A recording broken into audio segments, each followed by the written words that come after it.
Welcome, future explorers, to today's Mission Briefing Explainer. I am absolutely thrilled to have you all here in the Academy today. You know, for thousands of years, humans have looked up at the night sky and wondered, what's out there, right? Well, cadets, we are officially done just wondering. Humanity is entering a brand new era of space exploration. And today, we're talking about your future. Our overarching goal in this briefing is to understand the absolute ground-level realities of living on Mars.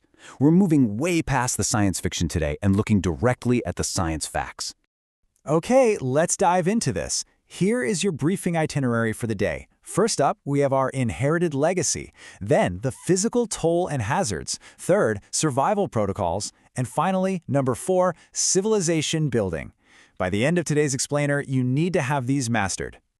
All right, Module 1, Inherited Legacy, Standing on the Shoulders of Giants. Listen, we aren't just starting from scratch here. We have a rich history to rely on. It all kicked off back in 1969 when the Apollo 11 moon landing proved, once and for all, that humans could actually travel into deep space and safely return. That was our foundation. Since then, the International Space Station has been continuously occupied for decades. It's basically been our orbital laboratory, teaching us exactly how the human body adapts. Add to that the recent massive breakthroughs with reusable rockets, which, by the way, dramatically dropped the cost of these missions, and the upcoming Artemis program, which is literally going to use the moon as a training ground for your Mars mission. These aren't just cool historical events, they are the exact blueprints making your journey a reality. Moving right along to Module 2. Physical toll and hazards, the harsh realities. So I've got to ask you directly, can humans really live on Mars? Well, our source material tells us the answer is possibly, but certainly not easily. It's going to require absolutely everything we have just to survive. And this brilliantly illustrates why. Compare Earth's environment to space. On Earth, our 1G of gravity provides natural physical maintenance. Just walking around your house keeps your skeleton and muscles strong. But during transit in microgravity, and eventually on Mars in partial gravity, you face rapid bodily degradation. Without Earth's gravity resisting your movements, your bones, they can become like brittle chalk, and unused muscles can turn into rubber bands that have completely lost their snap. You are going to have to actively fight to maintain your body out there. But honestly, gravity is just one piece of a very dangerous puzzle. According to our data, there are 5 major Martian hazards you must prepare for. Severe radiation exposure, because Mars lacks a thick, protective atmosphere. Low gravity environments, which we just touched on, extreme cold temperatures that can freeze equipment and people in an instant, severely limited resources, there is no hardware store on Mars, guide. And lastly, intense psychological isolation. You will be millions of miles away from every other human being on Earth. These are the critical problems our survival protocols absolutely must solve. Which brings us to Module 3, Survival Protocols, Habitats, and Agriculture. This is where we pivot to the practical solutions you'll be implementing on arrival. It all starts with water. Robotic explorers, like the Perseverance rover, have fundamentally transformed our understanding of Mars by finding evidence of ancient rivers, lakes, and, crucially, frozen ice deposits right beneath the surface.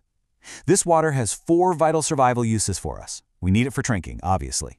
But we also need it for agriculture, to grow food. We need to separate it into oxygen for breathing. And we need it to manufacture rocket fuel so you can actually come home. This single resource is the absolute key to making long-term settlement possible. Now, what's really interesting about this slide is how every single Martian hazard demands a direct engineering countermeasure. We have no building materials, so we 3D print habitats using local Martian dust. We face lethal radiation and massive dust storms, so we design thick, heavily shielded habitat walls. There are absolutely 0 native food sources, so we engineer protected greenhouses. And since there's no natural rainfall, we rely on artificial lighting and highly efficient recycled water systems. Let's look a little closer at those 3D printed habitats, because this is a total game changer. We are talking about homes constructed by autonomous robots utilizing local materials. That means we don't have to carry super heavy steel and concrete all the way from Earth. Long before you ever step foot on the Martian dirt, automated robots will have been hard at work layering Martian soil into robust, shielded shelters designed specifically to protect you from radiation and extreme cold. Think of them as the universe's most high-tech mud huts. Okay, so once you have a safe place to sleep, you need a way to eat. Enter the Martian greenhouses. These are protected agricultural domes that simulate an Earth-like growing environment. Now, I know this might sound a bit like a sci-fi movie, but let me ground this in reality for you.